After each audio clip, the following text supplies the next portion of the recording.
Hi, I'm Caroline. Welcome to the Stylish Pen, where Susan Scott and I have authentic conversations on the sometimes heartbreaking world of writing, editing, and publishing. Today, our episode is inspired by one of our favorite writers, Vivian Gornick.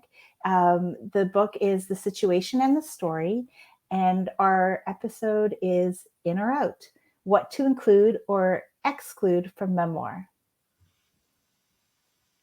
Beautiful. That's the perennial question. That is the question. Always. Always. Always. Yeah. So I wanted to start, I'll bring up a book. I always like to bring a book into this so we can start thinking about the structure and what the author left in or out of what they were doing. So today's book is Amy McKay's Daughter of Family G. And she's actually really, I think she's better known generally as a fiction writer. I actually really enjoyed The Witches of New York, but if you compare the books side by side, you can see how much thicker The Witches of New York is than her memoir. And you'd think someone who has written as much as she has, that her memoir would actually be much bigger and thicker. But this memoir, the topic is the gene that causes cancer in her family. So the way she wrote it is she really focused on that. And there's so much information packed in this book. She talks about the doctor that they worked with. She talks about the family history, which goes back generations, and the woman who first discovered the gene without even knowing it was a gene. And she throws in pieces of her memoir, but it's only the relevant information. And it reads really well. It reads like fiction, really. Like I think that's how a good memoir should read. And it really has that, but she manages to do that with really being, I think, working probably with a good editor and maybe some really good friends who advised her to what to cut and what was too much. Mm-hmm. Yeah. That's a really interesting one because, and this is always a struggle for people, right? What's the difference between autobiography and memoir? Autobiography is pretty much your life story from Yeah. zero to wherever you are now.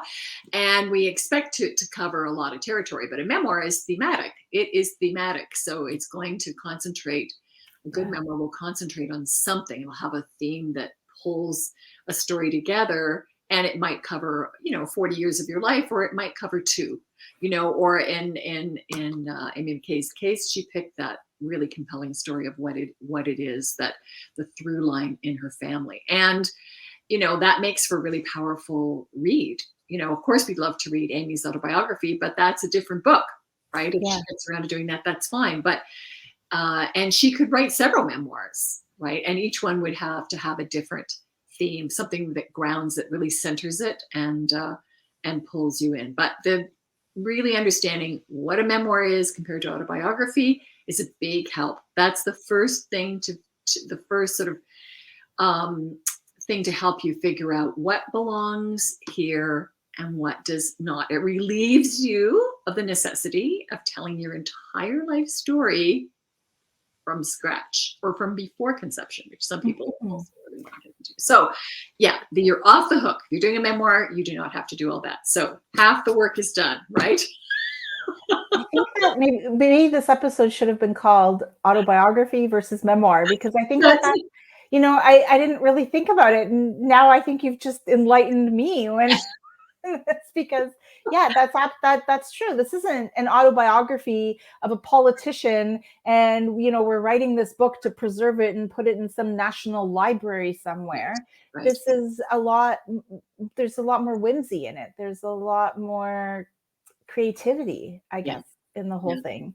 And then that just takes us right into the structure of what kind of structure the book needs to have, because I know sometimes we go into it loving a structure, but if that's not what it's turning out to be, you can't necessarily force it either. It's that process of discovery for what you're trying to do and how you're trying to talk about your life. Yeah. And I think that's for people to trust that it's a process of discovery, like really trust that it's a process while you're writing your memoir, and that discovery is what you want to do. So you go into it.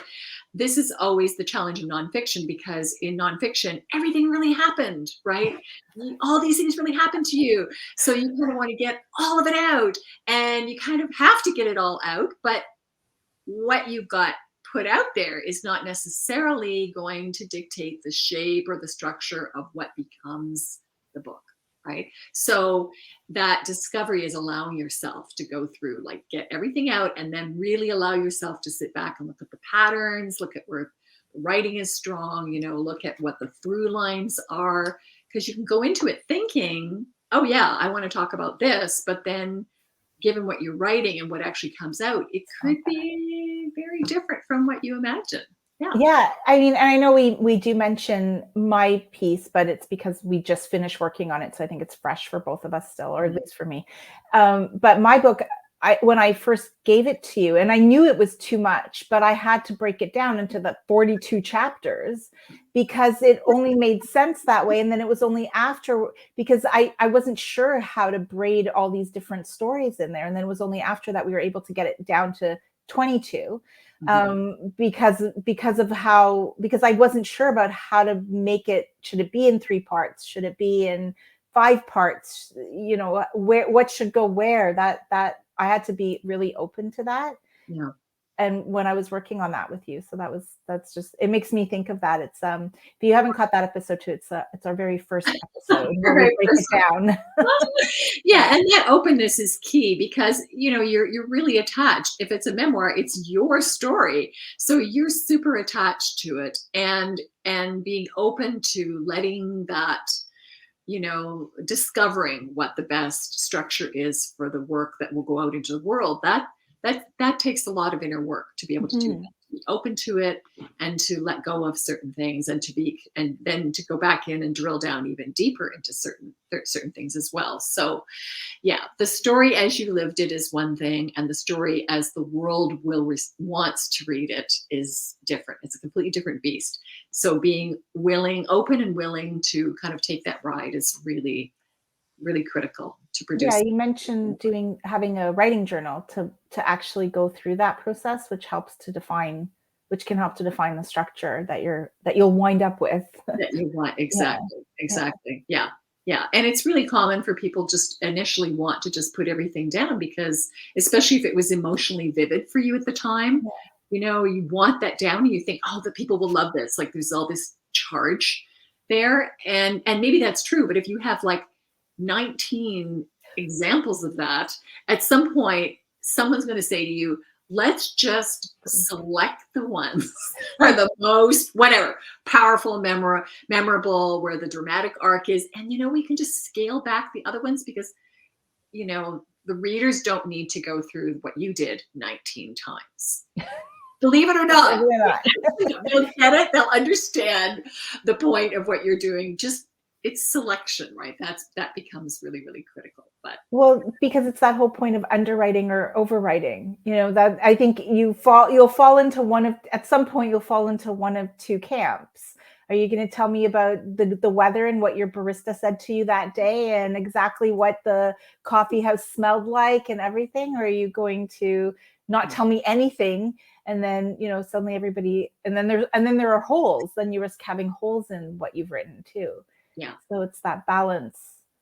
Exactly. I was just corresponding not long ago with a really remarkable woman who's is debating writing a memoir about her surviving brain cancer, and she sort of wants to get this story out, like a legacy story.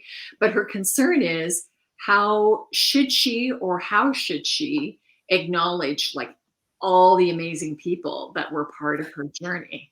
Okay, you can see that coming, right?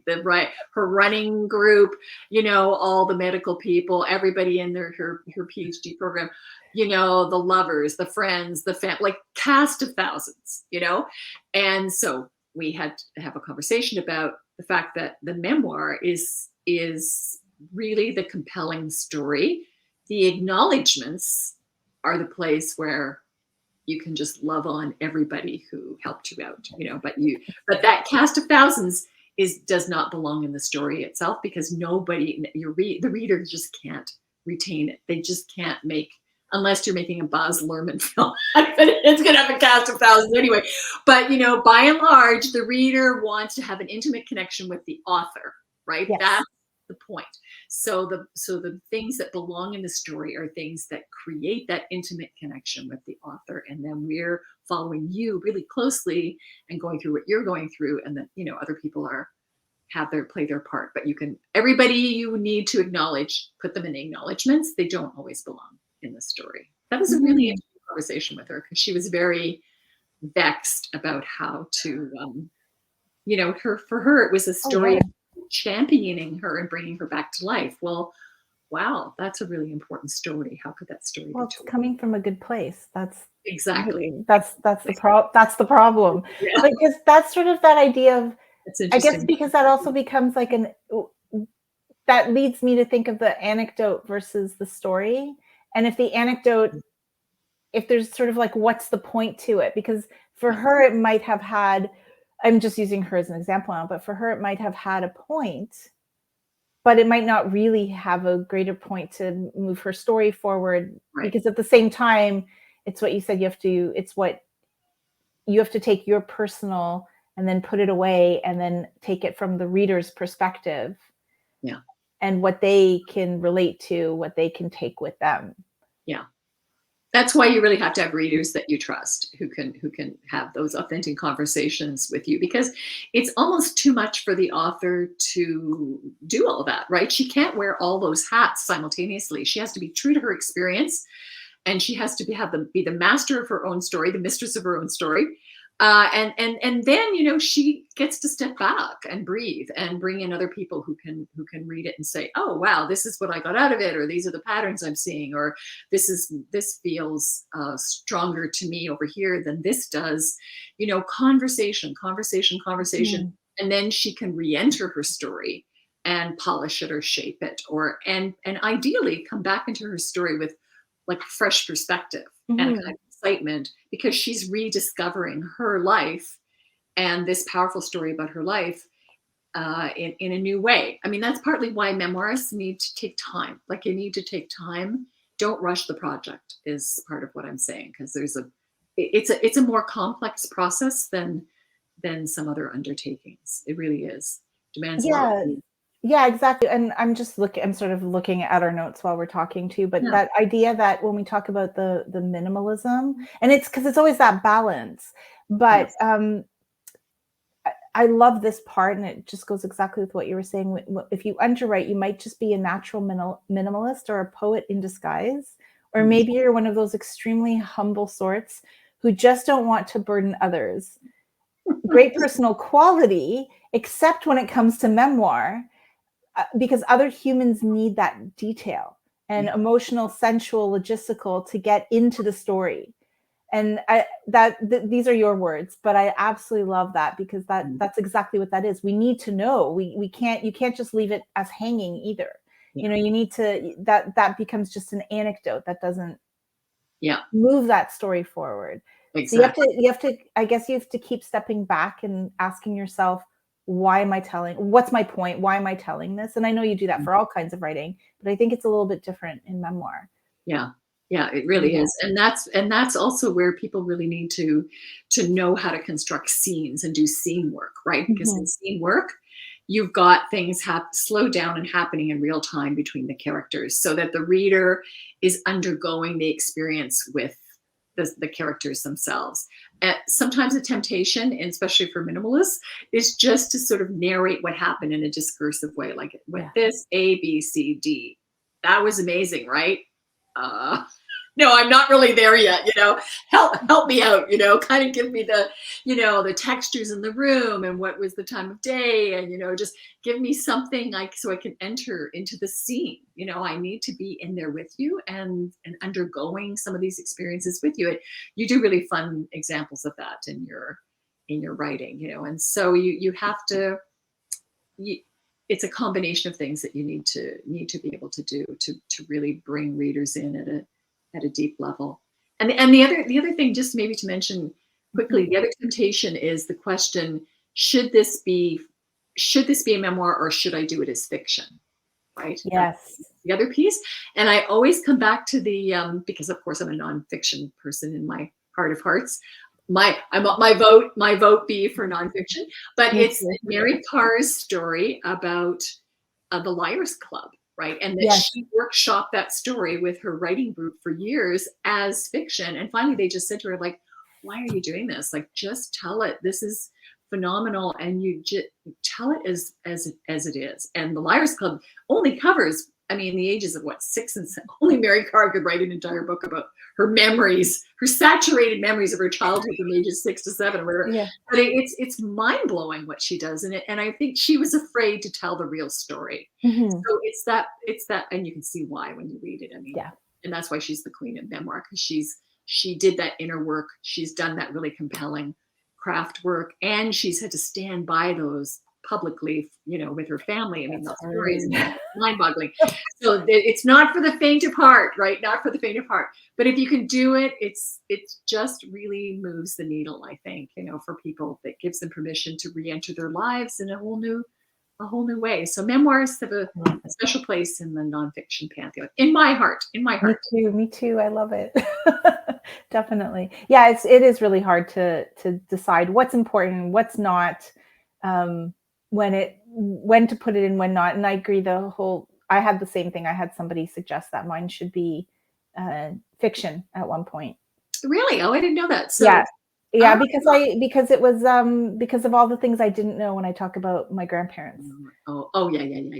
Right. But so I didn't want to do that. Fictionalize those. Oh yes. Okay. Yeah, but exactly. So I had to work around that. So yeah, actually, that's going to be a great episode coming up, I think. That's a good episode. Let's put a little teaser in for that episode. Yeah. Yeah. So thank you for joining us today. Make sure you check out some of our other episodes. We have a few great ones now, especially if you're writing memoir. And make sure to like and follow us. Tell all your friends about us. And we'll see you next time. Great to be here. See you soon.